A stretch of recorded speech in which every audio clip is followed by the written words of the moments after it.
Crianças, então, boa noite. Vamos para mais um teste de paciência. Vocês que estão fazendo esse teste, hein? Olha só, na semana passada eu fiquei devendo uma informação a vocês. Se lembram? Eu tinha citado o Livro dos Espíritos 425, mas é 424, tá? Então, é sobre a questão de absorção de fluido, de energias. Então, a pergunta de Kardec é o seguinte: por meio de cuidados dispensados a tempo, podem reatar-se laços prestes a se desfazerem e restituir-se à vida um ser que definitivamente morreria se não fosse socorrido? E a resposta dada pelos Espíritos é: sem dúvida, e todos os dias tendes a prova disso. O magnetismo, em tais casos, constitui muitas vezes poderoso meio de ação, porque restitui ao corpo o fluido vital que lhe falta para manter o funcionamento dos órgãos. 424, Livro dos Espíritos, tá? Então, essa aí eu já paguei, né? Agora, crianças, vamos então iniciar o capítulo 8 do livro, o nosso livrinho, né? Magnetismo Espiritual. E quem quiser pode dar um título a esse capítulo. Capítulo 8. Condição do paciente ou do magnetizado. Tá bom? Porque agora iremos ver então a situação daquele que recebe o passe, tá? E Micaelos vai falando para nós assim: já passamos em revista as qualidades do magnetizador e as condições que deve observar para manter-se em estado de operar. Então nós já vimos aquelas diversas situações que nós médios devemos tomar cuidado, né? Para que possamos nos tornarmos um bom instrumento na mão do plano espiritual. E agora iremos tratar do paciente. Agora trataremos do paciente, isto é, do magnetizado. Nem todos os homens são sensíveis à ação magnética, e entre os que o são, pode haver maior ou menor receptividade, o que depende de diversas condições. Umas que dizem respeito ao magnetizador e outras ao próprio magnetizado, além de circunstâncias ocasionais oriundas de diversos fatores. Comumente, o magnetismo não exerce nenhuma ação sobre as pessoas que gozam de uma saúde perfeita. Entretanto, o mesmo indivíduo insensível à ação magnética no estado de saúde torna-se extremamente sensível quando doente. Do mesmo modo, há doentes em que o magnetismo nenhuma influência exerce. Outros há em que a ação é desde logo evidente e decisiva. Não se pode, no estado atual dos nossos conhecimentos, explicar todas essas anomalias, que, como dissemos, ora dependem do magnetizador, ora do magnetizado, ora de ambos. Então, a gente tem alguns procedimentos, algumas situações em que até podemos apontar, mas existem outras que ainda não temos explicações. Por que isso acontece? Só perguntando a Papai do Céu, perguntando ao guia, né? Que ele poderá nos dar maiores esclarecimentos. Mas nós podemos aqui relacionar algumas situações. Primeiro, será que para aquele paciente a cura dele não seria ele permanecer doente? Não? Se ele ficar curado, talvez ele vai sair por aí fazendo as mesmas coisas. O que Jesus recomendava a todo aquele que ele curava? vá e não tornes a pecar, para que algo de pior não vos aconteça. Não é o que ele dizia?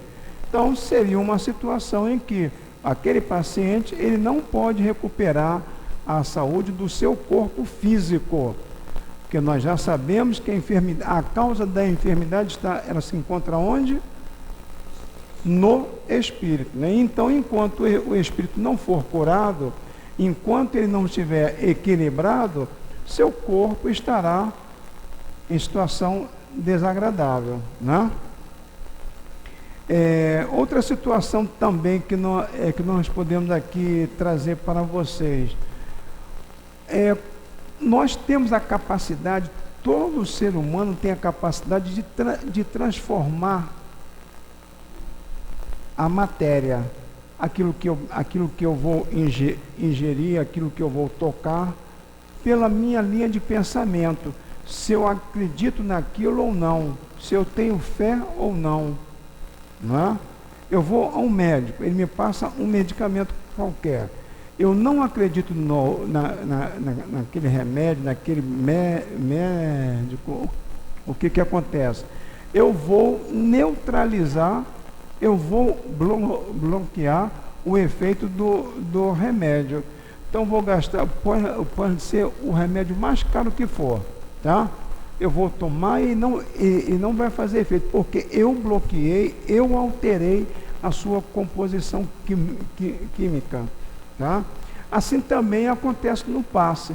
Se eu não confio, se eu não acredito no médium que está me aplicando o passe, eu estou criando uma barreira, estou impedindo que o fluido que ele está emitindo a meu favor penetre e tenha alguma ação efetiva. E vai por aí afora a coisa, tá?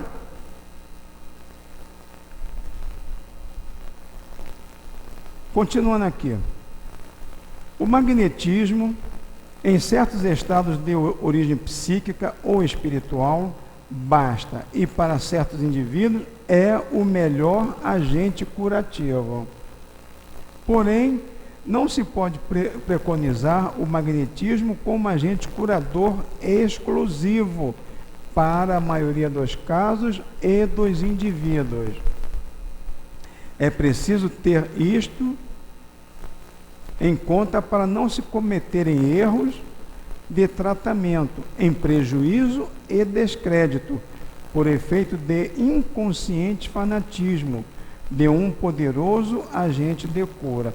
Então a gente tem que tomar cuidado, porque o magnetismo em si, ele faz efeito, mas é preciso, como veremos aqui mais adiante, outros elementos que são importantes na ação do magnetismo, tá? Aos indivíduos materializados, doses mais fortes de medicamentos. Aos sensitivos, menos materializados, doses mais atenuadas. Aos notavelmente espiritualizados, mais medicina espiritual do que humana. Então, para aquele elemento está com seu padrão vibratório bem baixo, né? Bem denso, bem apegado à matéria, esse precisa de coisas mais palpáveis, mais denso, mais bruto, né?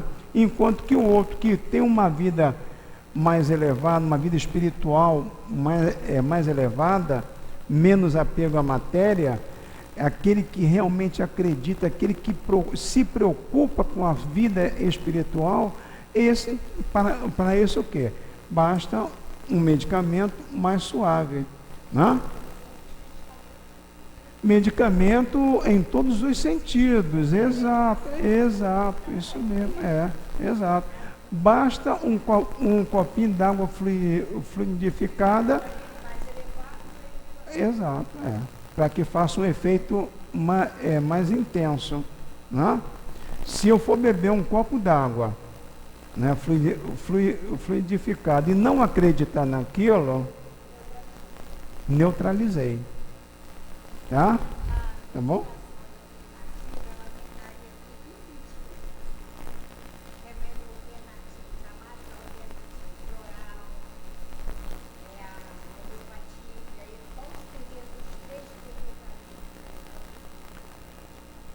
Olha, floral eu não conheço, tá? Eu ouço falar, mas não posso dar nenhuma opinião a esse respeito, tá?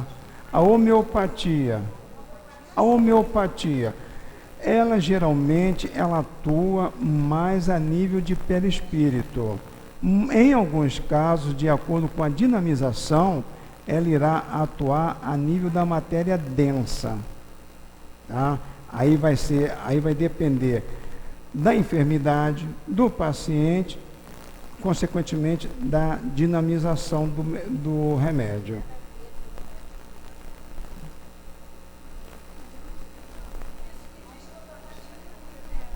Tem algumas pessoas que não acreditam na homeopatia, só acreditam na alopatia. Então vai ser besteira eu dar para receitar um elemento assim, a homeopatia. Concorda? Tá?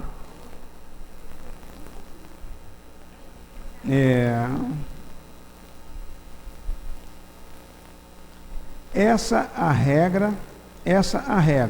As exceções, encontrá-las-eis em cada caso, se elevais o vosso espírito ao alto, para que chovam sobre vós as bênçãos divinas. Aí tem uma nota aqui que é importante que leiamos também, gente. Lá tem um asterisco, lá no rodapé tem uma notinha. A lição está de acordo com a lógica da comunicação quando afirma: a causa da enfermidade é o que se deve buscar. É o que nós já falamos aqui anteriormente. Para, suprimindo-a, acabar com os estados enfermiços. A causa, eu vos posso afirmar, está na alma. Toda enfermidade corporal acusa uma enfermidade anímica. Quando não houver almas enfermas, também não haverá corpos sem saúde, salvo os estados mórbidos, derivados naturalmente de quê? Da idade avançada e da condição humana, ou devidos ao ambiente em que a criatura viva. Né? Então, Inácio Bittencourt, ele até conceitua doença ou enfermidade como sendo. Eu vou mais uma vez repetir esse conceito aqui, né? Doença é o espírito que está em desequilíbrio, não consegue manter o seu perispírito equilibrado, refletindo no seu corpo físico. Então, eu tenho que buscar o quê? O equilíbrio espiritual. Geralmente, na casa espírita, o que a gente faz? Aconselho o paciente a não abandonar o tratamento com o médico, isso é importantíssimo, porque ele vai tomar remédio para a matéria, para o corpo físico. E ele vai tomar pasto, tomar água fluidificada, alguns casos vai tomar homeopatia e, principalmente, ele vai ouvir o Evangelho.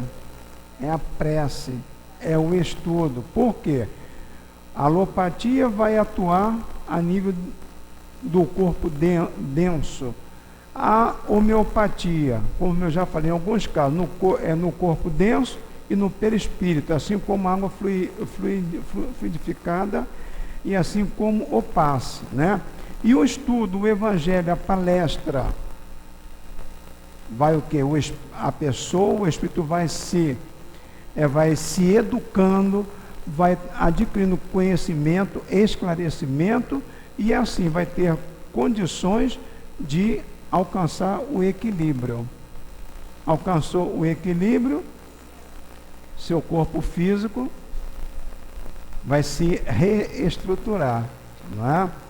Há um caso aqui que o Altivo conta para nós, de um casal que frequentava aqui. A senhora vinha sempre acompanhando o esposo, né? Ele vinha na cadeira de roda, e ela naquele desespero: doutor Erma, meu marido vai ficar bom? Vai, minha filha, vai ficar bom. Meu marido vai ficar bom? Vai, minha filha, vai ficar bom. Até que o homem veio a desencarnar. Doutor Erma mentiu ou se enganou? Não, né? Ela que não entendeu a coisa. Que ele falava da cura do espírito. Então, aquela enfermidade para ele, desde que ele atravessasse aquele tempo de enfermidade, com resignação, com paciência, com tranquilidade, com fé em Deus, com certeza ele iria ficar curado. Né? Isso é o mais importante, porque os Espíritos falam da saúde espiritual. Nós é que corremos atrás da saúde física. Hein? Ela é a consequência da saúde espiritual. Né? Tá bom? Então, continuando aqui. Os autores, em geral, apontam diversas condições que o magnetizado deve observar para melhor êxito da operação, ou pelo menos para facilitar a receptividade da ação. Vou repetir, hein? Que o magnetizado deve observar para melhor êxito da operação, ou pelo menos para facilitar a receptividade da ação. Entre essas condições, as mais importantes são a simpatia, a fé e a paciência. Por que a simpatia?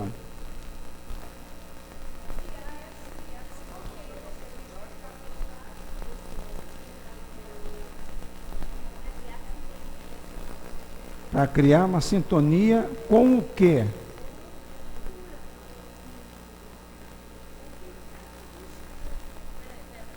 Algum de vocês já tiveram essa experiência? Está sentado na plateia e vi um médium aplicar o passe e que eu não tenho muita simpatia por esse médium. Já aconteceu isso? Já? E o que a gente logo pensa, o que a gente cria em torno de nós? Uma barreira. Então a simpatia é muito importante. E este é uma preocupação, vocês vão ver mais adiante, que o médium na cura tem que conquistar a simpatia, tem que conquistar a confiança do paciente. É o primeiro passo para aplicar o passe de cura. Tá? Então a simpatia é muito importante. É aquela relação do médico e o paciente. Se eu gosto do médico, eu confio nele. Se eu confio nele, ele pode passar para mim água com açúcar. Eu vou tomar com fé e vou ficar bom, porque eu acredito nele. A mesma coisa aqui no momento do passe. Se eu não tenho confiança no médium, se eu não gosto dele, se eu não tenho simpatia por ele, eu vou me recusar a tomar passe com ele. Talvez até eu nem crie problema assim visível, né?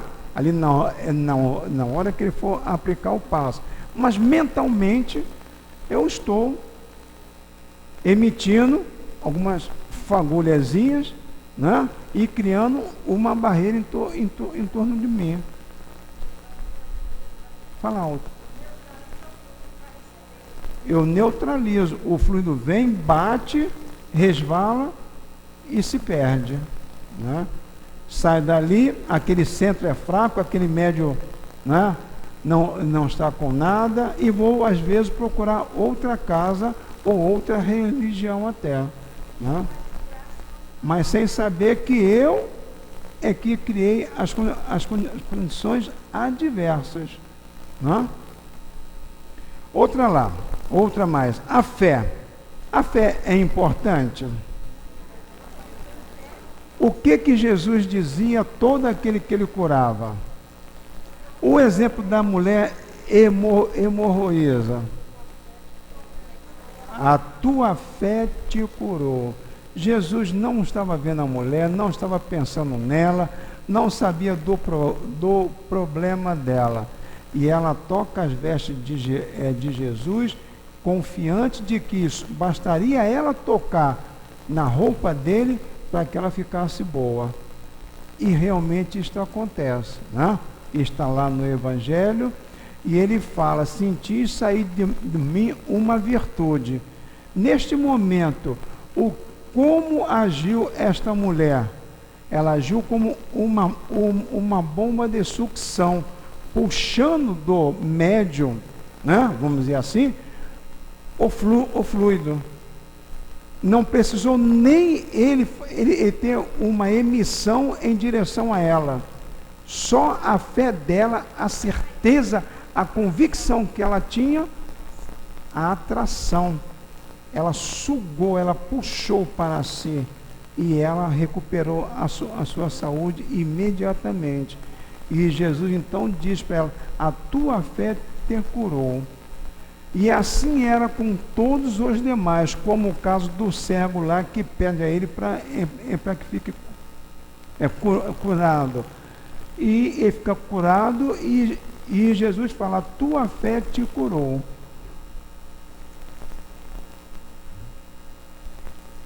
Então a fé é ponto importante. O paciente pode até chegar aqui na casa espírita, ele já correu os melhores consultórios do mundo, especialistas desse, daquele, ele já correu Meca e Seca, né? Não conseguiu cura para ele, foi na igreja, foi aqui, acolá, na rezadeira, vem aqui como uma última tentativa.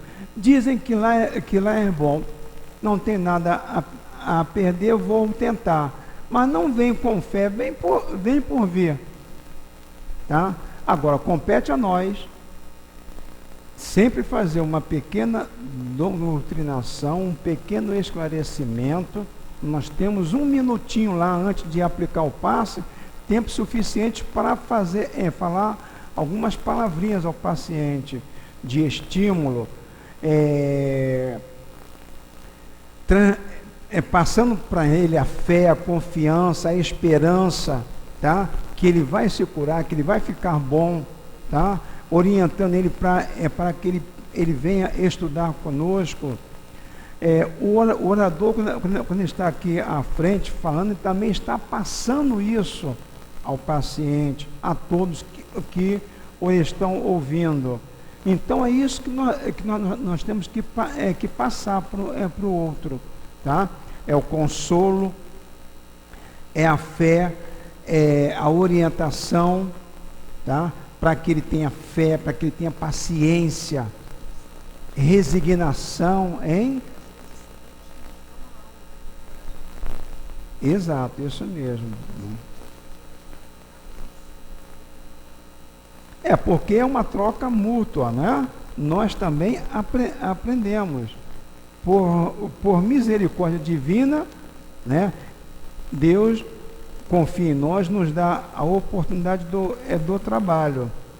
Mas nós estamos aprendendo também, não? Então ele chega aqui, o paciente, sem fé alguma. Agora, nós vamos fazendo esse trabalho ao longo do tempo. E por isso que geralmente manda-se o paciente assistir palestra. Ele tem que vir na quarta-feira tomar o passo de cura, mas tem que vir ao sábado assistir uma palestra. Né? Por quê? Para trabalhar o espírito, para desenvolver nele a fé, a esperança, o consolo, a resignação. Porque enfermidade alguma vai ter serventia para nós, espíritos imortais que somos, se nós não formos resignados. Agora, não confundir resignação com conformismo. São duas coisas distintas e diferentes. Conformismo, aí lembra aquela historinha das duas rãs dentro de um balde de leite. Conhecem essa história? Não. As duas rãs caem num balde cheio de leite. Uma começa a pular, tentando sair. A outra fala: não adianta, a gente vai morrer mesmo. Aí fica lá quietinha no canto. E a outra continua batendo, pulando, batendo e pulando. E nisso que ela vai batendo, o leite vai se transformando em manteiga, né? Então vai ficando mais denso, ela consegue sair. E a outra fica lá presa. Uma teve resignação e a outra conformismo. Não lutou para se salvar. Acomodação. É muito, né, tranquila a coisa, muito bom, né? Então é isso aí, não confundir resignação com conformismo. O outro item que ele fala aqui é o da paciência. muitas vezes nós estamos treinando ou sendo testados na nossa paciência, tá? Então, se eu não tiver paciência, eu passo anos e anos agredindo o meu organismo. A enfermidade bate, tá? Aí eu vou ao médico, tomo remédio, eu venho ao centro, tomo passe, etc. Quero ficar bom em uma semana. Eu passei 5, 6, 10 anos agredindo ao meu corpo físico e quero ficar bom em uma semana. De maneira alguma, né? Então eu tenho que ter paciência. Com paciência, a gente consegue chegar lá. Sem ela, nada se consegue. E é um teste também, né? É um treinamento que estamos fazendo, né? Continuando aqui, crianças. Há uma relação ou uma simpatia física, moral e espiritual entre alguns indivíduos. É uma decorrência da lei de afinidade. E por paradoxal que pareça, essa relação já é um princípio de magnetização. É muito comum a simpatia que nasce pela leitura de um nome, pela audição de uma voz, pelo modo de falar, pelo modo de olhar e etc. Edmundo, não sei o que lá, fez uma interessante observação sobre o assunto, apesar do caráter especulativo da sua obra, classificando uma voz magnética, um olhar magnético e até uma caligrafia magnética. Como quer que seja, a simpatia é espontânea. Na ausência de simpatia, que gera a confiança, é necessário pelo menos que entre operador e paciente não haja antipatia, um motivo de repulsa, que possa diminuir e até anular a ação magnética.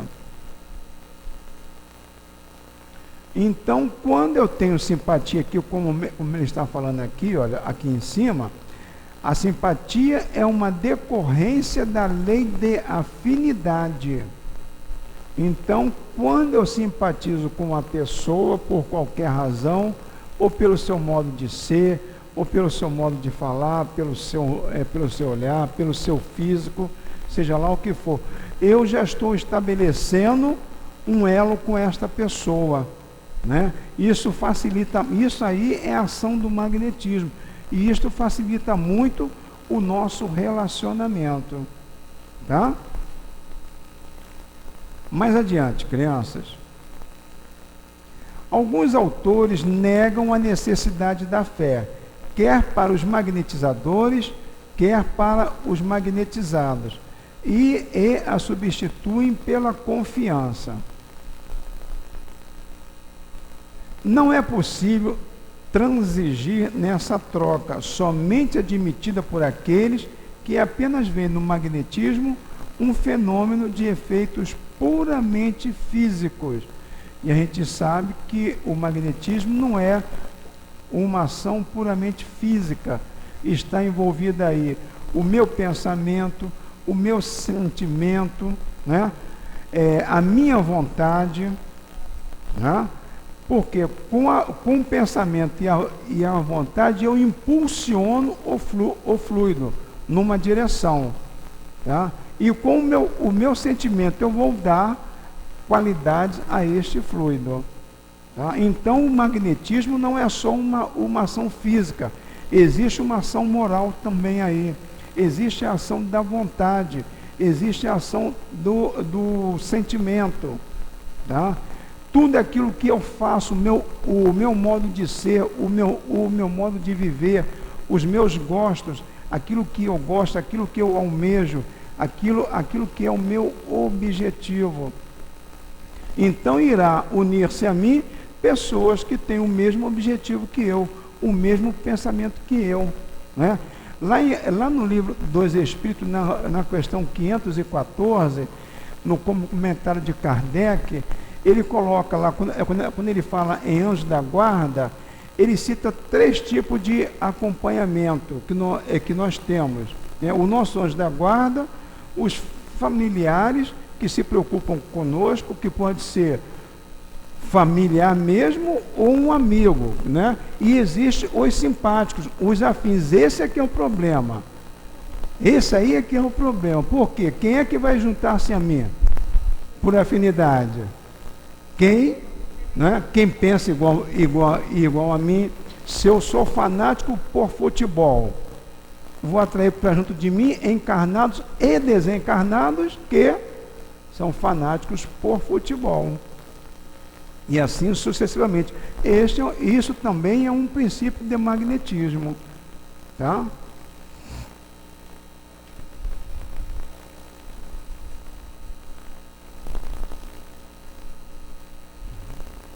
Na verdade, a iterativa advertência evangélica, que decorre de diversas passagens, como aqui em cima este capítulo, nos mostra que a fé é a maior condição de receptividade, e nela se incluem todas as outras.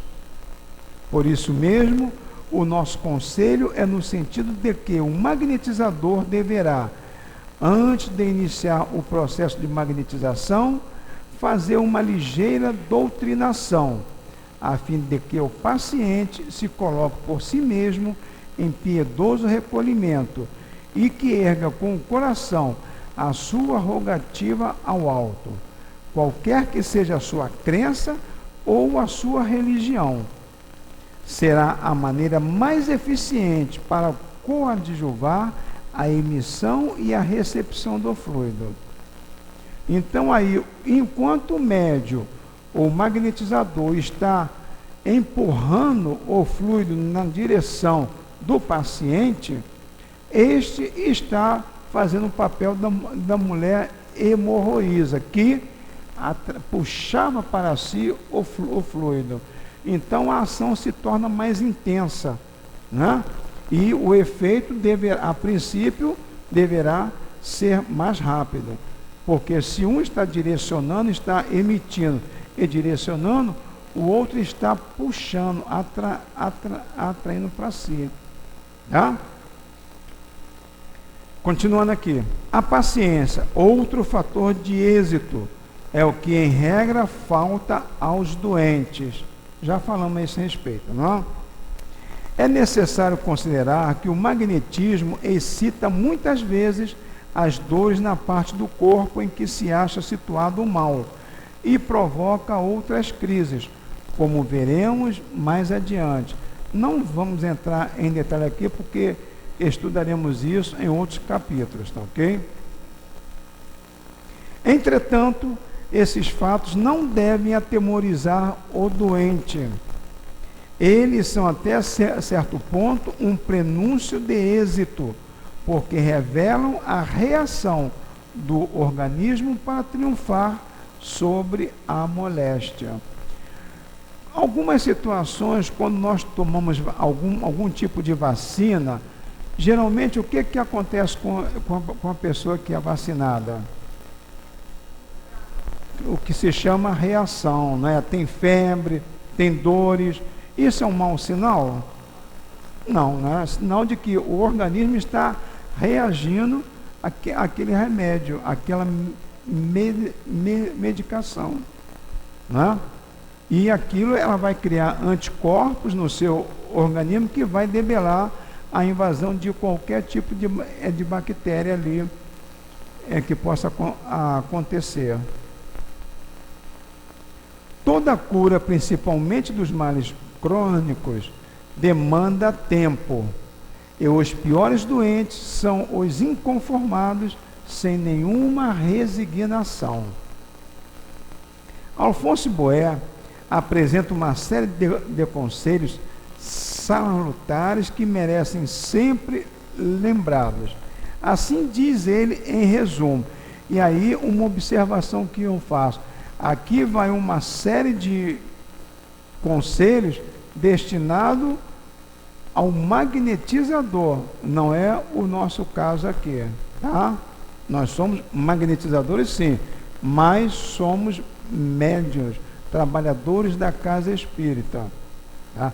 Alfonso Boé era um magnetizador e toda a experiência dele era voltada exclusivamente para os magnetizadores. Tá? Então, ele fala no item 1, o paciente deve observar com a maior atenção todas as sensações que experimenta e transmiti-las ao magnetizador, quer durante a magnetização, quer no intervalo das sessões. E aí, o que devemos observar, gente? Se aqui na nossa casa é dificílimo nós aplicarmos um passe no mesmo paciente sempre. Cada semana é um paciente diferente, ou aquele paciente vai tomar passe com um médium diferente, né? Uma das razões, primeiro, para que eu não me envaideça, senão eu começo a me sentir o bom, o tal, e ponho todo o trabalho a perder, né? Mas se outra coisa, no momento do passo, o médium tem que trabalhar de olhos abertos, observando a reação do paciente. Se sentir que o paciente está passando mal, ele tem que parar, tem que procurar detectar o que está acontecendo, né? Então, o médico trabalha de olhos abertos. Não é preciso que o paciente passe para ele essa informação. Estou passando mal, estou sentindo isso, aquilo, outro. Ele mesmo observa. Se ele sentir isso, ele até vai perguntar, né? Aqui não, aqui no caso, a relação entre magnetizador e paciente, o que acontecia? O magnetizador, todos os dias, naquela hora, ia na casa do paciente para magnetizá-lo. Ou toda semana, ou todo dia, o que fosse lá. Mas era sempre o mesmo magnetizador visitando o paciente. Hein? Sempre o mesmo, entendeu? Não é o nosso caso aqui. O item 2. Deve evitar ser influenciado pelo meio em que vive, não contrariar a ação do magnetismo, tomando as ocultas do magnetizador, substâncias cujos efeitos este não poderá, por isso, distinguir nem prever. E aí fica uma observação também, o seguinte: como é que um paciente chega na sala da cura? Como acontece isso? Através do atendimento fraterno ou receituário, né? Mas às vezes, porque a gente é trabalhador da casa, a gente quer passar por cima de todo mundo, a gente quer dar uma carteirada, sou médio da casa, né? E quer passar à frente. Não é por aí. A gente chega, ou então é meu amigo, é meu parente, eu quero beneficiá-lo, como coisa que na casa espírita houvesse 2 pesos e 2 medidas. E não é por aí a coisa, né? Todos aqui somos iguais. Todos aqui não há distinção, nem de credo, nem de raça, nem de cultura, nada.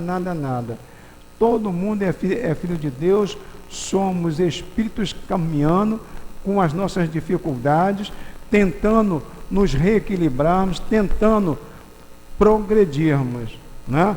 Então somos todos iguais, não há privilégio aqui. Se eu sinto necessidade de tomar um passo de cura, eu devo procurar o receituário ou o atendimento fraterno. Minha irmã, meu filho, minha mãe está passando mal, trago ele ao centro, senta na assistência, assiste a palestra, depois encaminha ele para o atendimento fraterno ou faz um receituário. Se for o caso, ele será encaminhado para o passo de cura, tá? Mas nada daquilo nós queremos passar por cima da disciplina, da regra da casa, porque, relembrando, somos todos iguais, estamos todos no mesmo barco, não existe aquilo, sabe com quem está falando? Que não, aqui não acontece isso, entendeu? Vocês vão ver alguns companheiros querendo agir assim, tá? Hein? Eu sou amigo do Altivo. Já aconteceu até aqui no curso, este ano. Alguém, o Altivo mandou eu fazer o curso. Não. Então tudo bem, traga um bilhetezinho dele. Se ele mandar o bilhetezinho, tá tudo bem, mas não mandar, não faz não. Ou o doutor Erma. Né? Sim, meu amigo.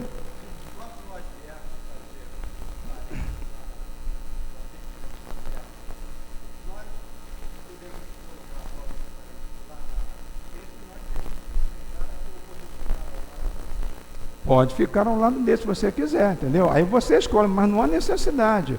Você coloca ele sentadinho desse lado de cá, que já é a fila, né, para o atendimento.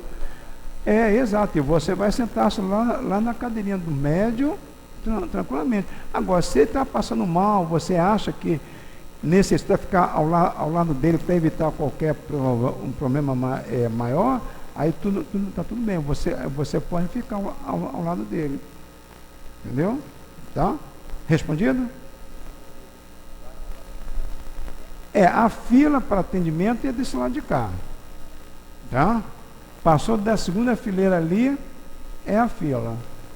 Tá bom? Quartas-feiras e sábados, na última reunião. Isso. À tarde lá em cima, né? Aí eu não sei como é que funciona.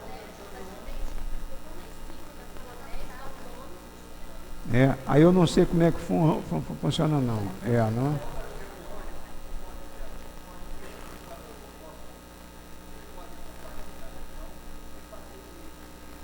Receituário. E a companheira aqui está nos informando, eu desconhecia isso, me desculpem, tá? Mas pode também, aí o atendimento é feito lá na sala, lá em cima, no segundo andar, tá? Tá bom?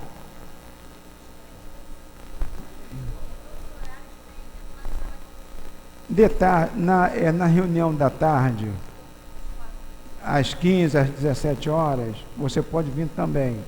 Aí você dá um nome, você vai procurar a pessoa responsável, tá? E ele será encaminhado para o atendimento que acontece lá na sala, no segundo andar. Exato, isso mesmo. Não sei, papai. Por quê? Crianças, vamos lá, crianças, cacei a palavra. Deve-se evitar os excessos de todo gênero, vigílias, fadiga do corpo,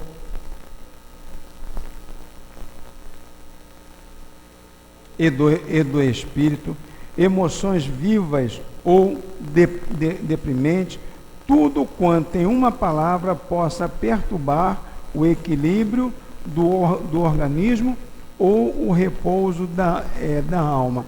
Aquela mesma orientação que nós temos pelo menos no dia do trabalho. Procurar selecionar aquilo que eu vou ingerir, aquilo que eu ouço, aquilo que eu leio, aquilo que eu falo, as conversas que eu tenho. O paciente também deve ter esta preocupação, né? Porque ele tem que vir para a casa espírita, ele tem que estar preparado para receber um alimento mais suave, um alimento sublime, né? Então, não adianta eu ficar em casa, se eu tenho vício do fumo, eu vou fumar, eu vou beber, eu vou assistir um filme de terror na televisão, eu vou discutir com um vizinho, vou chutar lata por aí afora, aí venho à noite para a casa espírita para tomar o passo. Qual foi a minha contribuição, a minha colaboração para comigo mesmo? Não é nem com um plano espiritual. Foi zero, ou menos 5, ou menos 10. Né? Pelo contrário, a minha contribuição foi negativa. Eu fiz tudo que eu não devia fazer. Eu vejo, às vezes, pacientes chegando aqui, vem aqui na esquina fumando. Estou cansado de ver. Quer dizer, o elemento se intoxica, aí depois vem para a casa espírita, achando que os espíritos têm que fazer milagre. E não é por aí. Não é por aí. Pelo menos no dia do trabalho, ou algumas horas antes, eu tenho que me preparar psicologicamente para poder ser bem atendido. Sim.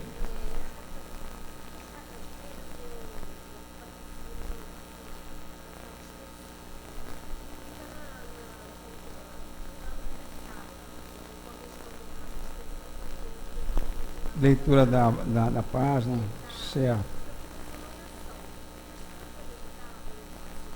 Pode e deve. A pergunta da companheira é o seguinte: aqueles médios que trabalham na sala do dispersivo, se eles podem orientar os pacientes com relação a tudo isso, ao seu comportamento, pelo menos no dia do trabalho. Não só pode, como deve. Mas nem toda a sala acontece.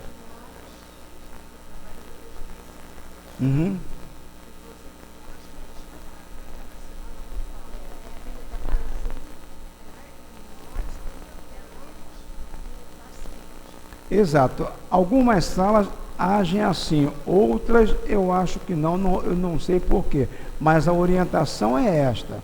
Então é feito leitura da página, é feito como comentário e também sempre relembrando aos pacientes a necessidade da colaboração deles. Tá? É procurar uma alimentação leve, evitar o uso e o consumo de álcool, cigarro, abstinência de uma série de coisas que vão fazer vão contribuir para um desgaste físico e emocional. Exato, toda essa recomendação que inclusive vem no cartão, né? Mas muitos pacientes não leem esse cartão. Então, aquilo que eu falei lá, é obrigação nossa fazer uma doutrinação com o paciente. Doutrinação esta, estão todas, exato. Então, que não conhece o cartão, ele tem uma série de recomendações. Aqui, olha, recomendações úteis. Aí vem aqui tem 8 itens relacionados, mas muitos pacientes não leem isso, né? Quem está na sala do dispersivo tem o dever de fazer isso, tá? Orientar os pacientes, tá bom? Item 4. Não deve abusar, quer de abluções, ou seja, lavagem, banho com esponja, etc. Quer de banhos, a ação repetida de duchas quentes. Aqui é tudo orientação do magnetizador, tá? Não tem nada a ver conosco. Eu vou pular. 5. Todo agente manifestante sedativo ou revulsivo, isto é, que retarda ou excita o movimento vital, deve ser moderadamente empregado em concorrência com o magnetismo, de modo que não lhe embaraça o efeito. Aí fica aqui, se o paciente ele é obrigado a tomar remédios, seja sedativo, seja calmante, seja lá o que for, se ele tem necessidade do medicamento, ele não pode deixar de tomar o medicamento, tá? Então isso é muito importante.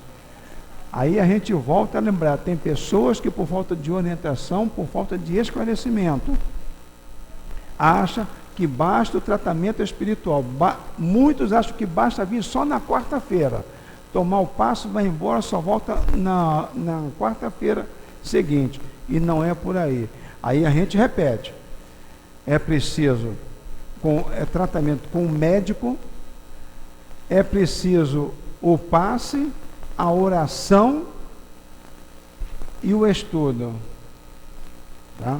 Então vai se atuar nas 3 frentes, no corpo físico, no perispírito e na alma ou espírito. É um trabalho feito em 3 frentes de ação, tá? Gente, vamos ficar por aqui, já está na nossa hora, tá bom?